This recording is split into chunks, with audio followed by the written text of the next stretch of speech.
Bom dia a todos e a todas, estudantes, colegas servidores do Campus Venâncio e do Campus Lajeado, representante do CEPERS. Sejam todos bem-vindos nessa manhã chuvosa. Noite assustadora, não?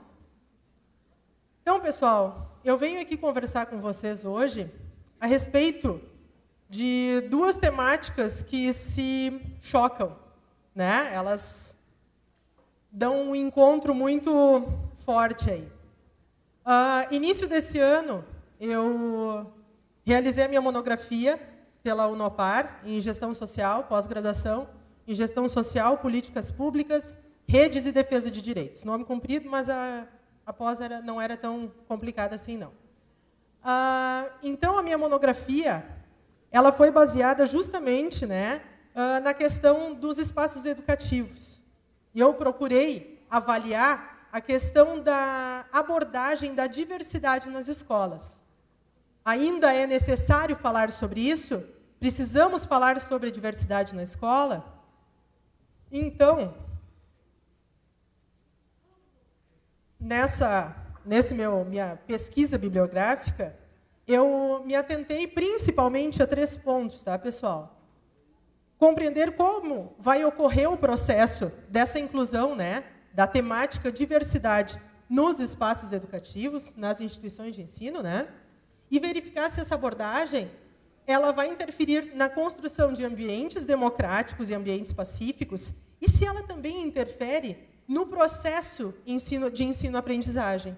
Se vai acontecer alguma interferência nesse campo aí, tá? Então, vou falar um pouquinho sobre diversidade. Alguns já devem ter respondido à pesquisa que nós estamos fazendo aqui no campus, né? Este ano também foi instituído o nosso núcleo de gênero e diversidade, carinhosamente chamado de NUD, né? Que a gente generalizou para ser o núcleo da diversidade. Então, nessa pesquisa, nós estamos questionando as pessoas quais os tipos de diversidade que nós identificamos nos sujeitos com os quais convivemos. Então, a maioria está marcando praticamente todas, né? Nós temos aqui na escola praticamente todas essas diversidades, né? A diversidade cultural, geracional, territorial, de identidade de gênero e orientação sexual. E o que é isso? Será que eu sei dizer o que é identidade de gênero e orientação sexual? E mais uma pergunta. Eu posso falar sobre isso dentro da escola? Ainda sim. Ainda podemos falar sobre isso. Porque depois nós vamos falar sobre a dita escola, né, o projeto de lei Escola Sem Partido, e é por isso que a gente trouxe essa questão, essas duas comparações, né? Essa minha pesquisa bibliográfica a respeito da inclusão da diversidade na escola versus a inclusão, né, a aprovação do projeto de lei Escola Sem Partido. Então, pessoal, aqui nós temos duas diversidades que chamam um pouquinho a atenção, né? O nosso núcleo ele é de gênero e diversidade também. E aí a gente se questiona, qual a diferença entre identidade de gênero e orientação sexual? Às vezes a gente escuta essas palavras, né? Tranquilo aí, pessoal? Alguém está passando mal? A gente chama o SAMU, ele vem rapidinho. Tranquilo? Então tá bom. Galera, assim, ó, eu coloquei aqui, enquanto podemos ainda falar sobre isso, né? Para a gente não confundir os concretos. Às vezes a gente pensa, o que quer dizer isso? Identidade sexual e identidade de gênero, e até eu estou confundindo agora, né? E orientação sexual. Então, a identidade de gênero é como o sujeito se identifica. Eu nasci mulher, mas hoje eu me identifico como um homem. A minha identidade é masculina.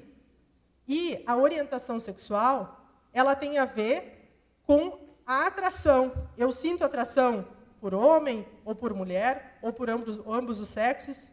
Então, tem uma pequena diferença aí. E essas temáticas, elas são possíveis de serem debatidas na escola. E será que isso é importante debater? Será que é importante que nós falemos sobre isso? Bom, opinião pessoal minha, né? É que é importante nós debatermos sobre isso, porque isso não é uma ideologia, não é uma apologia. Isso é falar sobre a nossa sociedade, certo? Nós temos essa diversidade na nossa sociedade. Então, nós não estamos promovendo, não estamos fazendo uma apologia, né, ao homossexualismo. Já ouvi isso, apologia ao homossexualismo, e não como se fosse uma doença, né? A gente sabe, já ouviu isso, já ouvi, inclusive, na questão da cura gay, né? Então, isso existe na nossa sociedade, essas diversidades. Então, por que não podemos debater sobre elas, né? Então, pessoal, além de bibliografias, né, de alguns livros, inclusive que eu peguei aqui na nossa biblioteca, alguns muito bons. O meu artigo também está disponível ali, quem tiver interesse em se aprofundar, né, porque hoje a gente não vai entrar em todos os detalhes dele. E eu utilizei esses documentos públicos, tá? Plano Nacional de Políticas para as Mulheres, de Educação em Direitos Humanos, Programa Brasil Sem Homofobia e Declaração Mundial sobre Educação para Todos, que é um documento internacional, inclusive. Então, a partir desses documentos, eu tirei alguns dados bem importantes ali, né? Algumas sugestões, certo? Esses documentos apontam para um conjunto de ações que a escola pode implementar, pode utilizar para nós abordarmos a questão da diversidade, né? Educar a escola contra todas as formas de discriminação social, trabalho, saúde, educação e outros. Cuidar das vítimas de racismo, sexismo e homofobia. Prevenir e combater todas as formas de discriminação e violência sexista e homofóbica na e da escola. Bom, como é que a gente faria isso? Como é que nós vamos prevenir algumas questões de homofobia, por exemplo, dentro da escola? Alguém sugere aí alguma ideia? Será que o diálogo sobre isso ele é relevante? Pessoal, a gente não tem como prevenir uma questão se nós não falarmos sobre isso, né? Então, a escola ela tem um papel social muito importante em relação a isso. Se a gente quer menos violência na nossa sociedade, a gente precisa falar sobre isso dentro da sala de aula, sim. Porque são nesses espaços onde estão os sujeitos que daqui um pouco, hoje e amanhã, estão sendo os cidadãos que vão transformar essa sociedade, ou vão mantê-la com as suas mazelas, né? Tudo são escolhas. Então, eu acredito, e a partir desse estudo, identifiquei a escola, sim, como um papel social muito forte nesse sentido.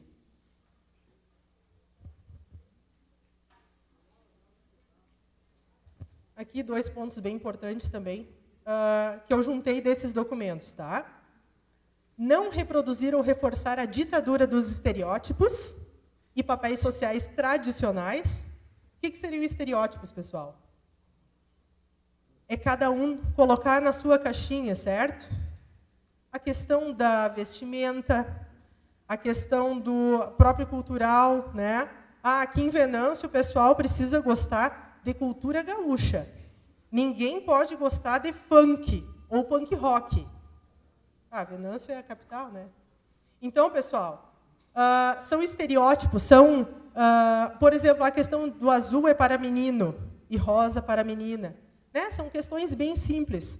Mas a escola, ela não vai... É importante que ela não reforce esses estereótipos, né? Que ela não promova o engessamento desses estereótipos. Tá? E a questão da informação, né? Da legislação que vai proteger o respeito às diferenças. Né? Então, falar sobre a legislação vigente em relação a isso. A todas as diversidades, né? Questão étnica, em relação às mulheres, em relação ao segmento, ao grupo LGBT. Então, é importante que a escola divulgue, debata sobre a legislação que existe no Brasil. Né? Então, pessoal, algumas conclusões a partir dessa pesquisa, tá? Eu não vou ler tudo aqui, mas vocês podem ler. Eu já li 12 vezes ontem para repassar, né? Eu ia conversar com vocês hoje.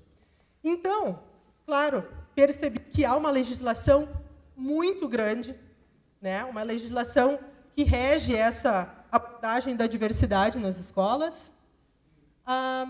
As especificidades, então, do sujeito que aprende não vão se restringir ao aspecto psicológico da aprendizagem. Então, naquele meu objetivo, se era identificar, se abordar sobre a diversidade na escola vai afetar, vai interferir positiva ou negativamente no processo de ensino-aprendizagem, então eu consegui, né, concluir com essa pesquisa que sim, que o ambiente onde esse estudante está inserido, as relações, a sua história, a sua trajetória de vida, tudo isso influencia nesse processo que vocês fazem em sala de aula. A análise crítica de vocês. Quando vocês vêm para uma escola, quando eu vou para uma escola, nós não somos folhas em branco. A gente não chega vazio. Nós viemos com toda uma trajetória de vida. Nós temos os nossos valores, as nossas crenças.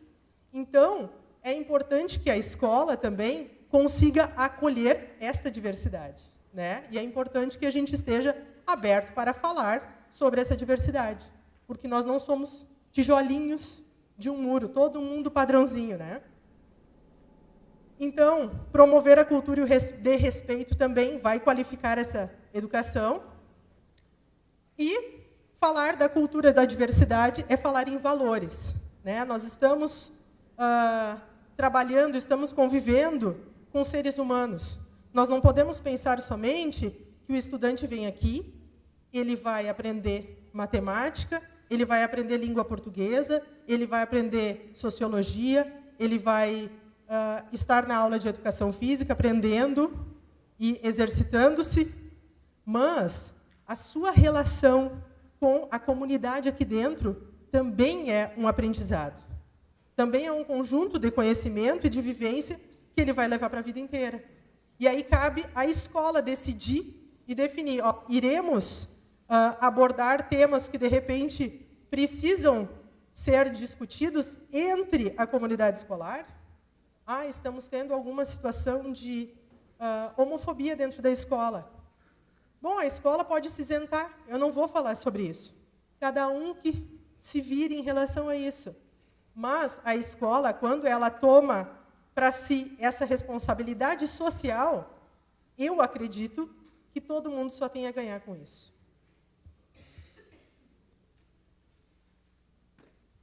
Então, galera, eu estava falando antes sobre tijolinho do muro, né?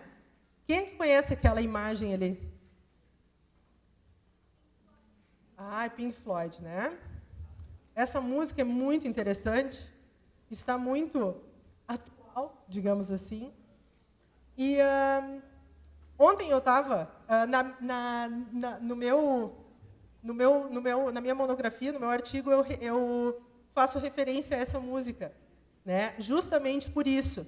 A escola, antes da prof. Fernanda, estava falando da questão do conservadorismo, né? Então, aqui nesse clipe dessa música, retrata muito isso, né? A questão de não mudar, de esconder as diferenças, né? De todo mundo ser um padrão, ser igual, ser o tijolinho que vai formar o grande muro único, unificado ali, né? Então, pessoal, a escola que vai ser indiferente à diversidade, que vai se omitir. A diversidade existe, tá? Isso não é uma opinião minha. Isto está posto na nossa sociedade. A diversidade em seus plurais aspectos, que redundante isso, né? Mas ela existe, ela está aí. Não há como nós modificarmos isso, né? Existe uma diversidade. Só que daí cabe à escola também pensar se ela vai abordar esse tema, se ela vai debater sobre isso, se vai oferecer ferramentas para que as pessoas debatam sobre isso e construam as suas próprias concepções em relação a isso. Então, a escola, ela pode transmitir a seguinte mensagem, né? As diferenças devem ficar escondidas. Todos nós vamos buscar ser os mais uniformes possíveis. Cada um fala no mesmo tom de voz, vamos ter a mesma posição em relação a algumas questões, ninguém se manifesta muito, né? Nem sobre o seu gosto musical. Então, todo mundo fica parelhinho, né? Então, é uma questão muito complicada, pessoal, porque isso acaba sendo até um pouco teatral, né, professor Márcio? Porque a gente não vai estar reproduzindo a realidade que somos. A gente vai estar fazendo um papel, né? Fazendo um personagem. Isso aqui é meio chocante, tá, pessoal? Mas é uma questão que acredito que todos já tenham ouvido. Quando a gente fala em educação inclusiva, quando é a questão do acolhimento... antes eu coloquei ali numa frase que eu havia... mas eu não mencionei na questão da acolhida. Quando a gente fala na questão de trabalhar, né, de acolher as pessoas que sofrem algum tipo de preconceito, a gente vai estar fazendo esse acolhimento. Então, é importante que a escola tenha uma palavrinha. A escola, eu digo, nós que somos servidores em educação, que nós tenhamos e vocês estudantes também, né, obviamente, que tenhamos na nossa postura, uma palavra muito importante que é empatia, né? Nós acolhermos essas pessoas e nos colocarmos no lugar delas. Eu gostaria que fizessem isso comigo. Algumas diversidades, a maioria delas, elas são do sujeito. Muitas vezes não são escolhas, né? Então, a gente precisa, sim, né, respeitar essas escolhas ou essas características, né, essas individualidades aí. Então, a questão da educação inclusiva, não sexista e não homofóbica, ela é diferente de promover a homossexualidade ou de ensinar o aluno a ser gay. Pessoal, eu, na minha pesquisa, né, na minha humilde pesquisa, eu não consegui identificar como ensinar um aluno ou um sujeito a ser gay. Certo? Então, é importante que a gente analise, e isso é uma reflexão crítica bem pessoal, né? Não, tem pessoas que podem discordar dessa questão, mas é importante a gente entender que eu não preciso me identificar totalmente com um outro sujeito, ele não precisa ser igual a mim para que eu respeite-o, né? Então, essa questão da gente falar sobre educação não homofóbica, por exemplo, é para nós promovermos o respeito entre os sujeitos, né, entre as relações. Nada mais do que isso. Para a gente informar algumas questões, claro, né, para que a gente não fale algumas besteiras por aí, digamos assim, né? A própria questão como eu falei antes, da cura gay. Bom, quem pensa na questão da cura gay buscou informação em relação a isso? Ou é uma opinião assim, eu acho que precisa disso? Né? Então, é bem importante essa nossa análise. Então, agora nós vamos falar sobre ela. Linda, maravilhosa. Projeto de lei Escola Sem Partido. Quero saber aqui, alguém de vocês entrou lá no portal E-Cidadania do Senado Federal e votou? Quem? Levanta a mão. Pessoal, a democracia também é exercer a cidadania, né? Nós temos esse direito ainda, então que usemos ele. Mas, claro, não adianta também eu só entrar lá, né, no site do Senado, eu vou ler o texto da lei, projeto de lei Escola Sem Partido. Eu não quero que a escola tenha partido, que a escola seja do PT, ou seja do PSDB, ou seja do PMDB. Não quero, então eu vou votar, né, a favor desse projeto de lei. Quem votou, leu? Sim? Sim ou não? Sim? Que bom. E aí, me ajudem, o que tem nesse lindo projeto de lei?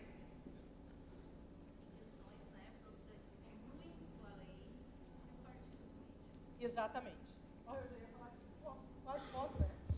Então, pessoal, claro que eu não peguei aqui, nós não vamos analisar todo o projeto de lei, que eu sei que tem barriga roncando aqui, eu já ouvi, mas eu peguei bem a questão que tem a ver com a diversidade, né?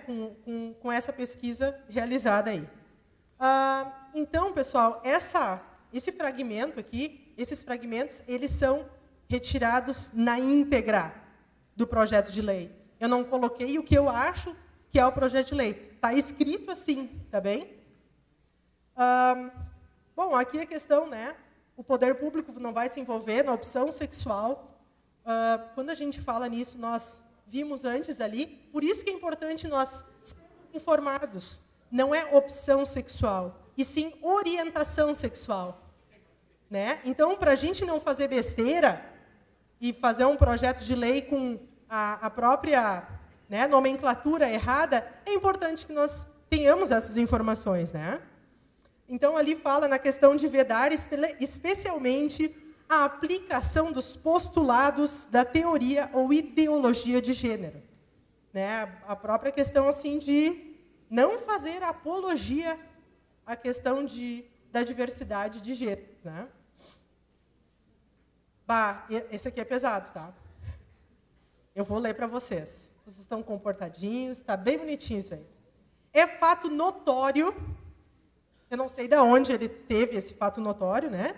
Que professores e autores de materiais didáticos vêm se utilizando de suas aulas e de suas obras para tentar obter adesão dos estudantes a determinadas correntes políticas e ideológicas, para fazer com que eles adotem padrões de julgamento e de conduta moral, especialmente moral sexual, incompatíveis com os que lhes são ensinados por seus pais ou responsáveis.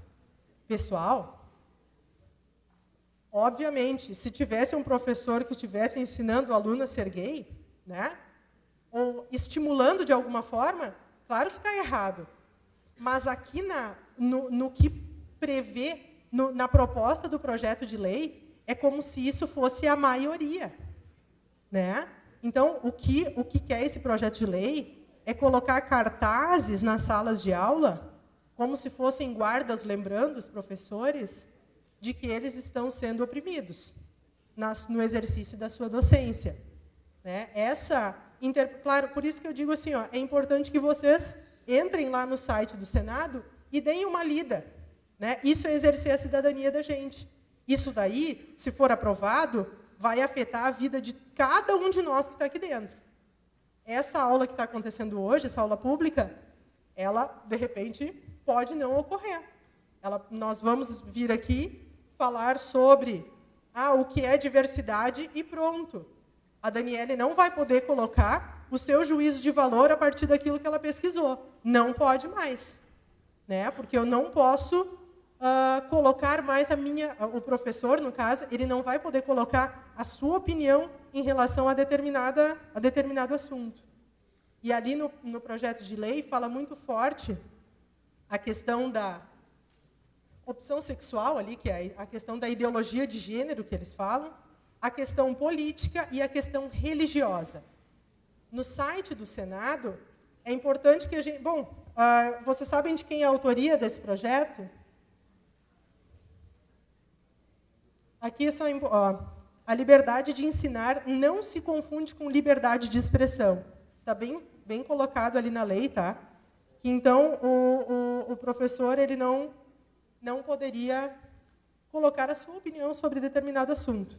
Até existe um exemplo lá, se ele vai falar sobre o nazismo, ele vai colocar o que aconteceu, mas não vai colocar a sua opinião. Será que isso seria possível dentro de uma sala de aula, pessoal? Como é que seria a discussão, o debate sobre determinado assunto em sala de aula?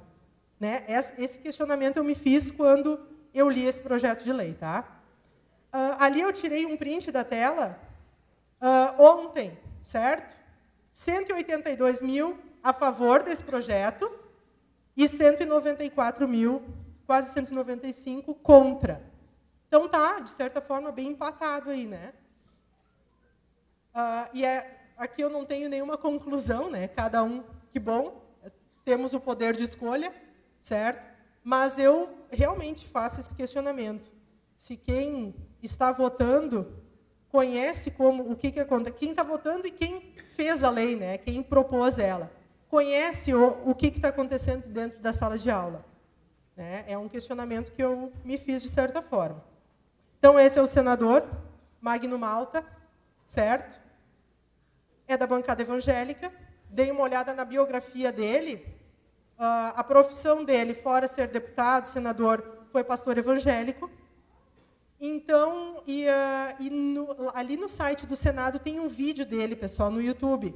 Assim como eu estou falando, de certa forma, contra o projeto de lei, é importante que vocês entrem lá e assistam a defesa dele. Né? Porque ele fala a própria questão, e aí ele fala o que a professora Tânia falou. Ele não diz escola sem partido. Ele quase não fala esse nome. Ele fica falando escola sem ideologia, escola sem religião, escola... Bom, pessoal, daí é uma contradição também que eu percebi. Né?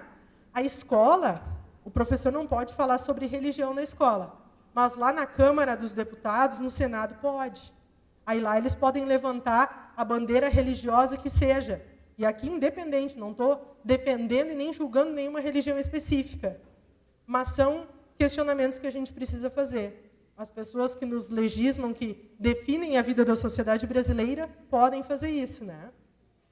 Então, fica aí, né? A gente trouxe hoje esses questionamentos, essas proposições para vocês, para que essa pesquisa ela não finalize aqui.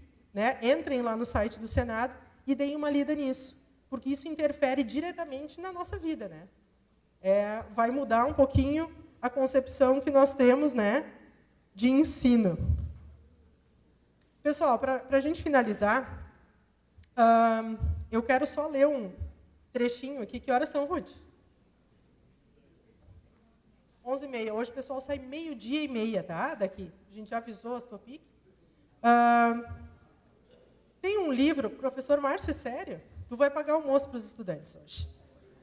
Tem um livro, ontem de noite eu estava numa angústia, não sei se era por causa do vento ou por causa de hoje de manhã, né?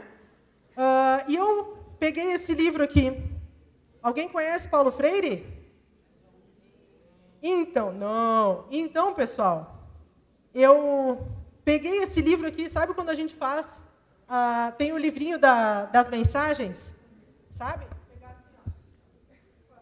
Eu não abri, eu vou confessar que eu não abri nessa página, mas aí eu vasculhei, porque eu sabia que eu ia achar alguma coisa em relação a isso. Vou ler só um trechinho, tá? A questão do projeto de lei Escola Sem Partido, ele fala muito da questão, né, muito forte. O professor vai repassar conhecimento. É papel da escola repassar o conhecimento e não se envolver e não colocar a sua opinião sobre as questões, né, sociais, enfim, para os estudantes, porque isso cabe à família. Certo? Ele restringiu a questão política, outras questões, só para a família. Na escola, não seria mais possível debater sobre isso. Tá? Então, ontem, né, o Paulinho aqui me deu uma luz muito interessante. Ensinar, é bem pequenininho, prometo para vocês, ninguém vai dormir. Ensinar não é transferir conhecimento. Saber que ensinar não é transferir conhecimento, mas criar as possibilidades para a sua própria produção ou a construção. Quando entro em uma sala de aula, devo estar sendo um ser aberto a indagações, a curiosidade, as perguntas dos alunos, as suas inibições, um ser crítico e inquiridor, inquieto em face da tarefa que tenho, a de ensinar e não a de transferir conhecimento. Bom, isso é inversamente proporcional ao que propõe este projeto de lei, né? Então, galera, para finalizar, eu, quando entro nas salas de aula, nas turmas, a galera responde muito bem essa questão, e ela é simples, né? O objetivo principal de abordar a diversidade na escola, seja ela qual for, é promover o quê entre as relações? O respeito, pessoal. E o que significa essa palavrinha respeito? O respeito, né? Res significa de novo. Respect significa ver. Então, o respeito significa olhar de novo. Quando nós olhamos para uma pessoa, a primeira impressão, o primeiro olhar, eu sempre vou identificar aquilo que difere. o que naquela pessoa é diferente de mim? Ela se veste diferente de mim, o sotaque dela é diferente, a cor dela é diferente, a orientação sexual dela é diferente de mim. Então, nós tendemos, enquanto seres humanos, a olhar aquilo que nos difere. E o respeito é justamente para isso. Ei, olha de novo para ele. Olha de novo. E aí, quando a gente olha de novo mais profundamente e com empatia, nós conseguimos identificar aquilo não que nos difere e que vai nos isolar do outro, mas sim aquilo que nos une. Né? Então, fica aí muito importante essa questão aí do respeito, para que a gente consiga, que nós consigamos nos fortalecer, para que a gente não perca essa possibilidade de promover o respeito nas relações. Então, pessoal, eu quero agradecer a vocês. Vocês me respeitaram muito. Eu estava um pouquinho nervosa de falar para tanta gente hoje. E vocês me respeitaram aqui, né? Isso é muito interessante. Eu gostaria de saber se alguém quer fazer alguma colocação, um questionamento, não só da minha fala, mas da fala da professora Fernanda também. Prof. Fernanda está aí? Está aqui. E aí, galera? Alguém com alguma dúvida? Pessoal, vocês podem mandar e-mails também, né? Para os senadores, para os deputados. É interessante que a gente faça isso, porque eles não são pessoas, não são seres inacessíveis. Se eu tenho algum questionamento ou até alguma dúvida em relação a isso, é importante que nós temos hoje um canal para, né, nos comunicarmos com os nossos representantes.